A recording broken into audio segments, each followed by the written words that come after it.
Hello and welcome back to another episode of my MotoGP 23 career mode, and today we're here for the fourth round of our Moto2 season for the Spanish Grand Prix at Jerez. Now, it's been quite a while since the last episode, so I do apologise for that one. So if you haven't seen that one, do go check it out. But if you have seen it, you may well have forgotten what happened, so we'll do a little recap. Basically, the race started dry for a couple of laps, and then it quickly rained, which of course was pretty much the end of us. We were having pretty good pace early on in the first race, in the first part where it was dry. We did actually take the lead briefly, but then I did crash, which was a bit of a shame and cost me a few positions. We were still actually in P5 after the crash, but of course, when the rain came down, the race was stopped, the race was then wet, and we just went backwards, and we ended up finishing, I think, last but one. I think we did beat one rider, so it was a pretty terrible race, but as you can see, in the championship, we are still in 5th position because our rivals have kind of been all over the place. We're still tied with Pedro Acosta for 5th place in the championship, so there is still plenty to play for going into this European part of the season. Now, this episode, the AI do actually seem a bit quicker, so I'm going to be doing qualifying, which I'm sure you guys will be quite happy to see because it should mean that it's a bit of a better scrap actually during the race. And we also got the bonus objective of trying to beat Joe Roberts in this one with our new turning point, because we actually should get some upgrades on the bike if we do that one. So a bit of an incentive to do better, even if the championship points weren't enough. So without any further ado, we may as well head straight into the weekend. I'll see you after free practice, and hopefully we'll have got straight through into qualifying too.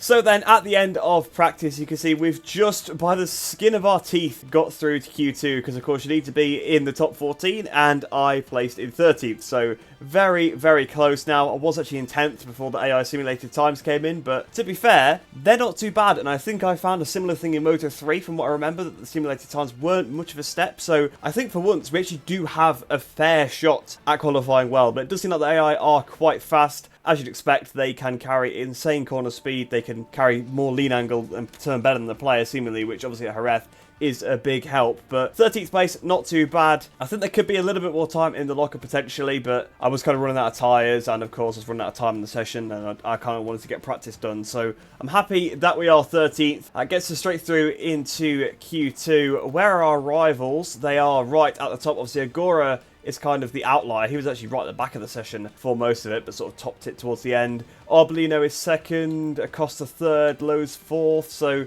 yeah, the riders that we've got to worry about are pretty much up there, so they're not going to be having a poor weekend. So we need to try and step up a little bit as we head into qualifying. But without any further ado, we might as well get started and head into qualifying. So here we are then in Q2, and you can see coming through Q1 then we've got Vietti, Arenas, Garcia and Gonzalez. Now, Vietti and Arenas are worth looking out for because in the championship they actually are doing pretty well at the moment. I think more through circumstance than actual results. Well, they've had good results, but they've had good results through weird circumstances. They're not particularly the fastest riders on the grid, so we're not going to probably be battling them come later on in the season. But for now, they are there, and we have got to watch out for them. But we'll head out onto the circuit. We've got Darren Binder just ahead of us. Hopefully we can maybe pass him on the outlap, because I feel like he may hold us back a little bit. Although, having said that, he'll probably end up on pole position or something. You know what this game is like. But yeah, I'm feeling pretty good around here. I was actually quite worried halfway through practice. I was like 2.5 seconds off the time, and I was absolutely gunning it, and I was giving it like everything I had, and I couldn't find any time. And then I realised I'd done the whole running. What's going on here? I think I've had this glitch before, but the game thinks like I'm out of fuel. Oh, I'm sure I had this at the Red Bull Ring last year, actually. This is a strange issue. So I've just done restart flying lap to get us sorted. So what I was saying was that I was 2.5 seconds off in practice about halfway through, but I accidentally did a whole run in Power Mode 2 when I thought it was in Power Mode 3. And you wouldn't think that it would make 2.5 seconds difference, but, well, I mean, to be fair, it didn't make 2.5 seconds difference, but it made over a second, and all of a sudden we were in a decent position where we were within a second of the top time. Here we are then, coming towards the line to start our first qualifying lap here. It needs to be something pretty good. So Lopez come out the pits right in front of us, which isn't ideal. Hopefully he doesn't hold me up. Maybe he can tow me around through some of the fast sections. So fortunately, Alonso didn't get in my way, but unfortunately I noticed around the lap, our lap time was glitched for some reason. It was like 2 minutes. I think it was carried on from the previous lap, maybe to do with that glitch that we had in the pit lane exit. So unfortunately, my first lap actually hasn't counted because it was also invalid, so we've got to go again. So we've taken the best out of our tyre, and it wasn't the best lap, but still a bit annoying. So hopefully this time, my lap time will count up towards line 1 minute 38, 1 minute 39, 39.8. So the fastest lap I've done all weekend, 5,000th slower than Alonso Lopez. So, to be fair to Alonso, he just towed me to what is a very, very good lap. Like I said, quicker than I did in free practice. So I did think there was a bit more in the locker, but I think it really did help actually having that marker of Alonso Lopez. And that could put us in good stead for the rest of this session, but I'm sure the AI have got a little bit more since they actually went quicker than this already in free practice. So I imagine in qualifying they'll step it up even more. But to be honest, I'm probably not going to get much more out of that, so I've kind of got to hope the AI don't make a step. But, you know, they do tend to. At least with the simulated times though at this circuit, it won't be a ridiculous margin if they do improve. Oh, I remember this glitch. I'm pretty sure I had this in MotoGP 22. I could ride in the pit lane. That's interesting. Lopez has just gone in the pits and come straight back out as well, by the way. I followed him in. I was surprised that he was in there. And we can actually ride straight through the pit lane, seemingly, which is rather bizarre. So I'm going to have to ride around again, probably. Although, I still won't be able to go to the pits, so I think I'm going to have to just manually return to the pits with the button in the menu. But I tell you what, look at the lap times. Chantra's just gone pole position, knocked us down to third, but we're still only half a tenth off him. We're half a tenth in front of Tony Arbolino, and we've just been absolutely punted by Garcia. My bike's just gone through the map as well, by the way. Look at it on the mini... What? What is going on in this session? This is the craziest, like, buggiest session I've had in a long, long time. So first of all, we get, like, sort of spawned at the end of the pits, like, for some reason, in a weird way. We ride out and then we just stop. Then we can't actually go back into the pits because we could just free roam through it. And then we get yeeted through the ground and cut half the circuit. This is a weird session, man. This is a weird, weird session. So because of that glitch, I had to return to the pits through the pause menu, and unfortunately that ended the session for me because I'd run out of fuel, so it was going to take longer to get back to the pits. You know how the game simulates it. But fortunately, we're actually 6th place on the grid, so I tell you what, I'll absolutely take it. I'm pretty happy with that one. Pedro Acosta has taken pole position, Subcat Chantra in 2nd place, Albert Arenas in 3rd, Salash 4th, Lopez 5th, and of course, like I said, myself in 6th position. So currently we are ahead of the championship leader, Tony Arbolino, so that's pretty good for us. We're ahead of Vietti as well, who's ahead of us in the championship, but I suppose the guy we are tied on points with is Acosta on pole position, so maybe not ideal, but I tell you what, starting 6th place is going to go quite well for us. I feel like we've probably got better race pace in comparison to the AI, especially if we get a good start. If we can get the whole shot, we might be able to pull a gap early on and then sort of manage it. It could be one of those races, or it could just be a proper tussle because the AI have got the quarter speed advantage, and trust me, they will not be bothered in the slightest about ramming me out the way, so it could be a pretty treacherous one. So without any further ado, we may as well get straight into the race, and I'll see you down on the grid. So we're down here on the grid then at Jerez, and as you can see, we have got the medium on the front and the hard on the rear. Of course, in qualifying, I was able to get away with the soft rear, but of course, for the race, it's just not going to happen. Obviously, the medium front is probably still going to be a bit touch and go for the race because the front tyre just gets battered on this game, but it's the hardest option there is, so I've got to go with it. And it did seem to hold up quite well from my testing in qualifying and practice, so I'd imagine we'll be okay, but it is one of those things that you've just got to kind of watch out for because the front tyre is just... it just gets so overheated in this game, it could just become pretty unrideable pretty quickly. But from 6th place here, we have got a good opportunity to score some decent points, which we really need to do because the last couple of rounds haven't exactly gone to plan. Well, actually, Termas went pretty well, to be fair, but Austin didn't go too well, and Portimao wasn't great either, so we do need to try and pick up some points if possible. And of course, we've got to beat Joe Roberts as well to try and get some bike upgrades, but to be honest, provided we don't have a crash, I think Roberts should be no problem at all because I don't even know where he is on the grid. I've not seen him all weekend, so I imagine we are going to be solidly ahead of him. So we may as well get the race started then. So without any further ado, let's get to it. The riders are lined up on the Jerez grid. There doesn't seem to be any problems, and they're all ready to go. A few seconds now, and the lights will go out. So we've got both IO bikes on the front row, then Chantra in the middle, but we have got a pretty good position here going down towards turn 1. We're on the inside, so waiting for the lights to go here then at Jerez. They're still on, lights out, and away we go. They held for quite a while. We are in a good position. We use that power mode 3 off the line to good effect to take Almost the lead going into turn 1. And on the brakes, can we outbrake Pedro? Pedro hangs it around the outside. And oh, we got hit by Chantra there. We're very lucky to not crash. But Acosta leads there. We're up to second position. So it's been a good start already. I suppose our closest championship rivals is literally level on points with him just ahead of us. So the target has got to be to try and overtake him. And you can see we're already almost 2 seconds in front of Joe Roberts. So we've done a few corners. So it just shows how much time you lose when you get mired back in the pack. Obviously, we've done that a couple of times this season. Sometimes deliberately, starting from the back of the grid. Sometimes, like at Portimao, we didn't have the best qualifying, although the start there was pretty good as well. But Acosta already got almost 0.7 of a second on us out of turn 5 there, although the AI are pretty good for that sequence of corners, and this is where I'm quite good into the hairpin, and that's pretty much about it. The last corner's similar as well, so Acosta will probably pull on me through the rest of this sector, and we've just got to try and go with him and just keep the gap to Subket Chantra, because if he attacks us, that's where the game could go pretty badly for us. If the AI attack us in these high-speed corners, we could just go backwards, and there you go. That's 1 pass, 2 passed already, although to be fair, I don't think Chantra pushing me had anything to do with it, but Arbolino gives us a proper good nudge, and we're down all of a sudden to P9 there, and Cadet's having a look. We're going to have to use some Power 3 to retaliate, but we got a proper nerf there from Arbolino, unsettled the rear, which forced us wide. And unfortunately, with it being lap 1, just going that little bit off the racing line, allowed a good 8 riders to come up the inside. But we back past Sergio Garcia. Can we pass Alonso Lopez into the last corner? It got pretty dicey there. And we've got Garcia still going into the back of us a little bit on the exit. Can we use that Power 3 to get past the Bosco Oscuro? I think we can. We've passed Alonso Lopez. And can we try and get Vietti and Arbolino down towards turn 1? Yes, we can. And we might release the brake up the inside of Arenas. No, thought better of it.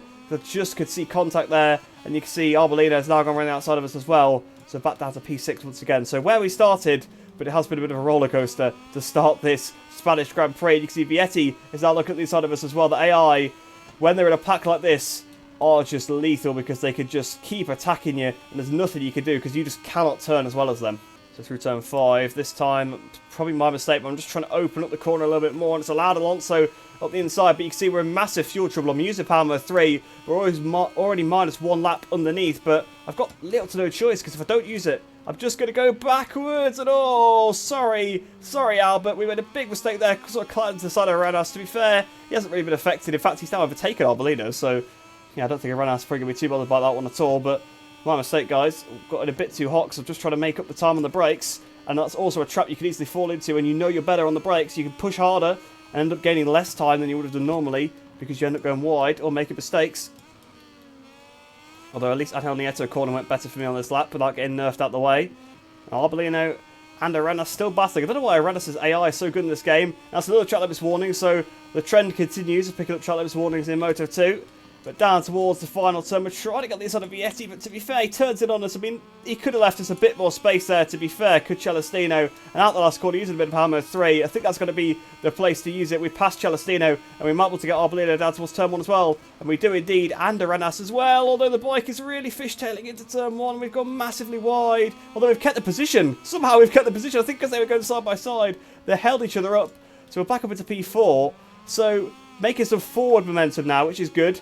I think now that the race has settled down a little bit, the AI aren't in so much of a pack, so they probably can't bully me quite as well. Although, to be fair, that was a beautiful move by Tony Arbolino and a very good one there by Arenas as well. Although, I do prefer the Arbolino one. And more contact with Arenas. He's not going to be very happy with us.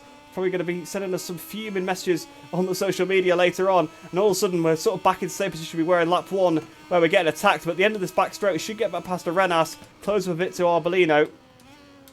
In fact, we've actually had to pick the bike up completely because we couldn't go around the outside of Arbolino and we ran out of space. And unfortunately, again, making the same mistake as on the previous lap. Although with the Power 3, we've got the advantage into turn 7. There's a lot of contact going on here, so it's not been the cleanest race, it must be said.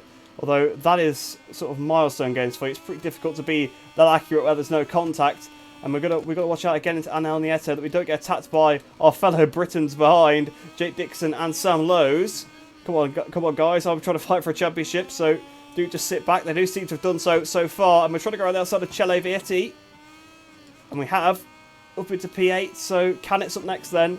And I think, to be honest, if we could just get a clean lap in, we've got 12 laps to be fair, so we have got a long time in this race.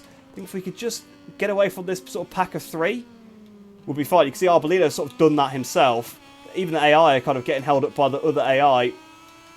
And there we go, we're past Canet again. It seems like out the last corner it is free lap time if we use Power Mode 3, which is good, because you don't get free lap time against AI that often, because generally they're the ones with the free lap time, so they just turn underneath. But we've passed Arenas then. Lopez is up next. I'm not going to try and go around the outside of him into the hairpin, because it's just not going to go well. You know, wouldn't be great on any rider, especially Alonso Lopez, so we know how aggressive he can be from his antics in real life. Tell you what though, so far it's been a pretty good race. I've been enjoying it, and Arenas is trying to get us again. If we can keep him behind through turn 5, this could be a turning point in the race. Okay. Oh, my bike's gone through the map again. No! It's like in qualifying. Oh, it spawned me back here, halfway down the straight. We're in Power Mode 3, and we're at the back. Fantastic stuff. Fantastic stuff. Well, this race has changed pretty quickly. I'm hoping there's no damage. The damage system is pretty poor in this game, so we're probably okay. So for once, a bad feature by Milestone helps us out, but that's after another bad feature by Milestone that's just completely screwed us over about 2 corners before, and then another bad Milestone feature during that, with us falling from the map, screwed us even more. So we're now at the back of the field. I've turned it too early. Be careful, don't make another mistake. I've got to try and cool down a little bit now, because obviously I'm a bit riled, I guess. We're 5 seconds behind Joe Roberts. We're on lap 4 of 12, so we've got plenty of time. It's going to be a damage limitation race, that's for sure, but yeah, Albert Arenas has just completely taken us out. And, well, I suppose you might say he's ruined our championship. Shockingly, I'm already 0.6 under in the first sector, without having the AI in my way. So the fuel seems to have sort of calmed down now after the first couple of laps. We're using a lot of Power Mode 3, and we're pretty much still in touch. So if I backed it off a little bit, I think we'd be absolutely fine.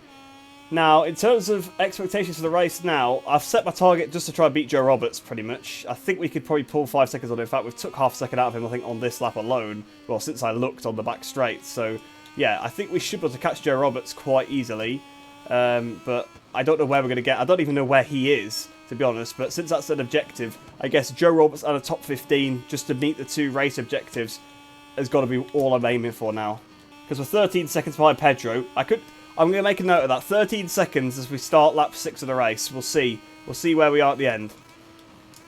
But we're on the back of Lucas Tulovic now, so this could cost us a bit of time if we can't pass him quickly.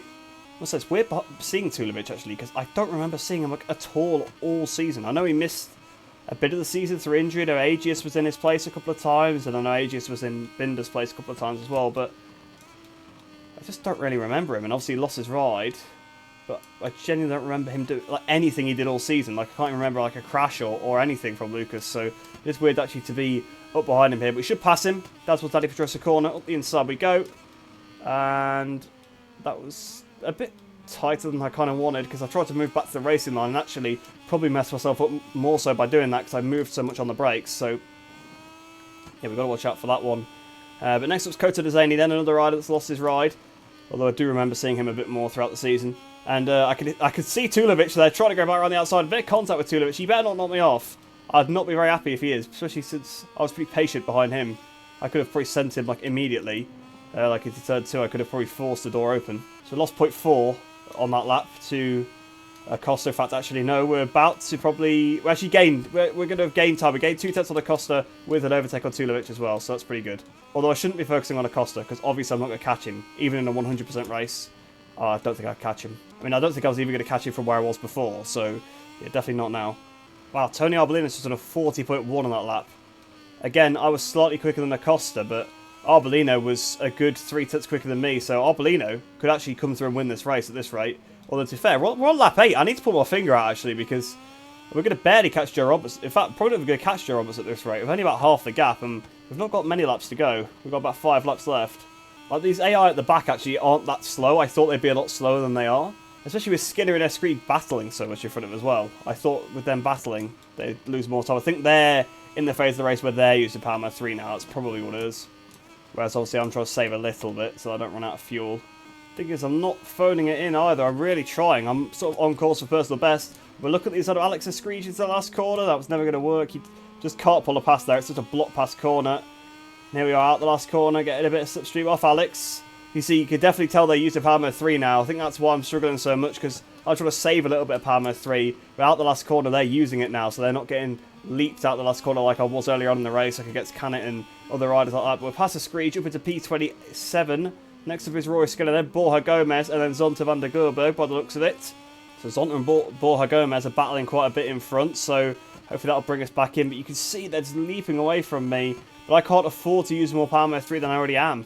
I'm not even really catching Joe Roberts anymore either. You can see I'm only 2.4 behind him, but I've basically been this distance for a while now. We got it down from he was like 5.5 I think at one point. Got down to 2.5 pretty quickly. And we're just not gaining anything on him anymore. You can see even with Acosta, we're losing time to him now. We're 13.6 seconds behind him. I mean, to be fair, that's not too bad to lose a little bit of time to the race leader, but, you know, I really need to be on sort of lap record pace here if we're going to get anything decent.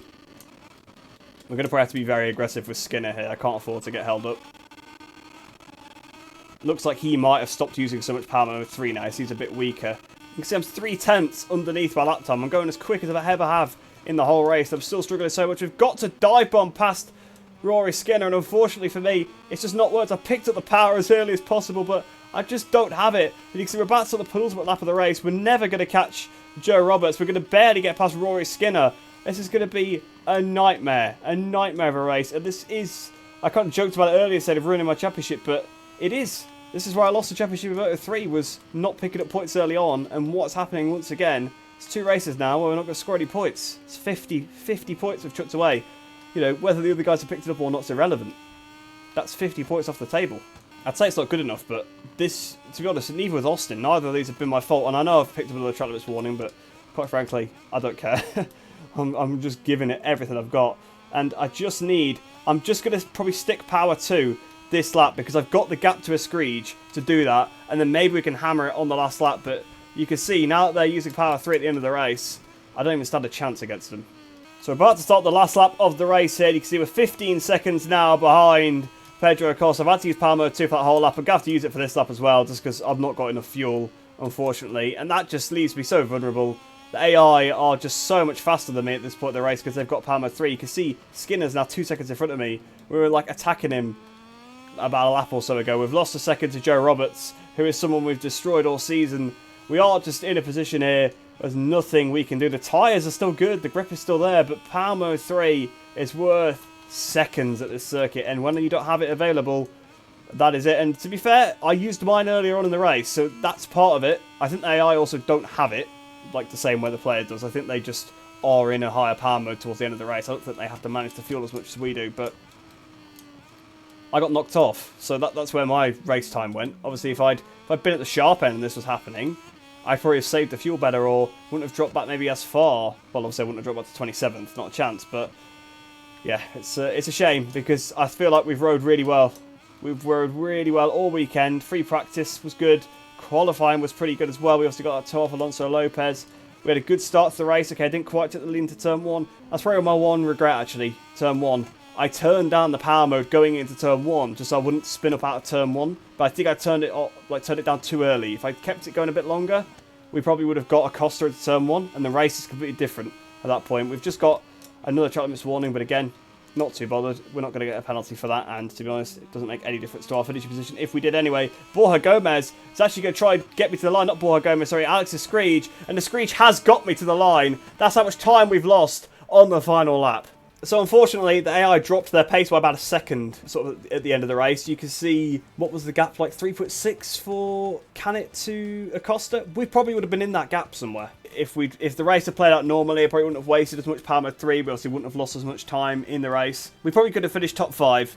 I don't think we could have won. I think the pace was too good of the leaders. I think in that middle part of the race, we were obviously making inroads on Pedro Acosta, and potentially that would have been enough, especially if I'd used the power mode 3 more sparingly, sort of out the last corner. That was gaining me so much time every lap, and it wasn't costing me much either in terms of the fuel usage. In that middle part of the race, we could have been pretty level, but yeah, it just wasn't to be today. The pace was there. We don't know how the race would have played out, unfortunately, because, of course, Aranas decided to ruin our race, but it is what it is, I suppose. And obviously, Acosta wins, which is going to help him out massively in the championship, especially with Arbolino in 4th place, Vietti in 6th as well, and Aranas in 9th, who was actually doing pretty well in the championship himself, so that's definitely going to change things up quite a bit. So in the Riders' Championship then, Arbolino continues to lead, but 3 points now ahead of Pedro Acosta in 2nd place. Alonso Lopez is actually in 2nd in the championship, so that had completely slipped my mind that he was up there, but he now moves down to 3rd, so he's not there anymore. Vietti stays in 4th place. Sam Lowe's moves down to 5th. Salash up a few, Canet up a few. You can see we're out of the top 10 now, down 5 places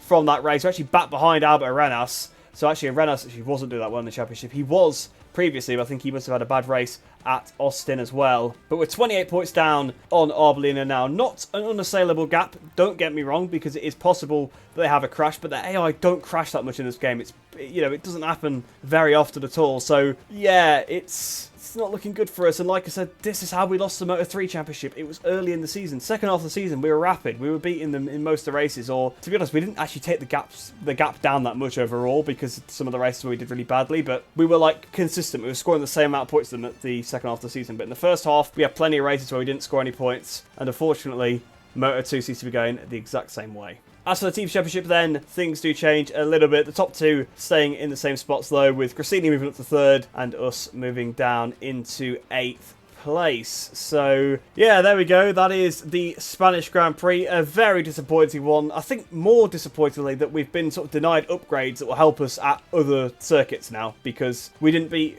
Joe Roberts through no fault of my own, may I add, because I would have beaten him. I was like 3 seconds in front of him, got knocked off, got back to 2.5 behind him. Okay, lost another second or so to him, but we would have been in front of him 100%. So yeah, I said it on the grid. I shouldn't have said it, should I? But I said there's no problem with Joe Roberts as long as I don't crash, and I did. But it wasn't my fault. It actually wasn't my fault for once, so not going to keep going on about it. It is what it is. It happens in racing, but yeah, it's definitely affected our championship quite a bit. So let's get back to the career hub, see what the social media messages say, because we'd already had contact a couple of times with Arenas in the race, so he might actually be annoyed at me as well. Maybe that's why he hit me, because they do get more aggressive if you have contact with them, so maybe he'll be quite annoyed, but if he says anything to me, he will certainly be getting a rude response in return.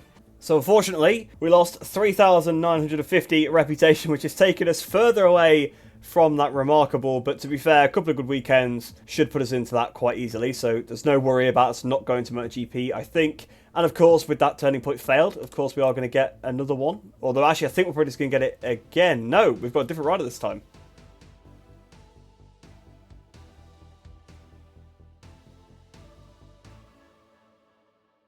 So we've actually got Manu Gonzalez then, the key to success. So finish in front of Manu Gonzalez in the standings. Development is key to a winning season. Biker's performance should convince Kalex to invest the resources needed to be competitive. So yeah, I'm not exactly sure how it's going to play out with us in terms of the upgrades. I don't think we get them until summer break anyway, so it's going to be quite a while. But, you know, it doesn't help obviously not having the best race there. And it looks like we have got a social media message from Alcoba, of all people. He said, I knew that Biker would have attacked me at every turn, and luckily I finished the race in front. The entire team is satisfied, and we hope it will continue like this at Le Mans as well. Well, I don't even think I saw you. To be fair, I think he was actually in front of me before... No, he wasn't in front of me before I fell off. Actually, it was Salach, wasn't it? So, what are you even talking about, mate? So, I struggled with being behind you, but I'll try to regain the points I lost in the next race. I'll say that to him, because if there's a rider you don't want to be on the bad side of, it's Jeremy Alcoba, so we'll stick to being nice to him so far. But what a shocker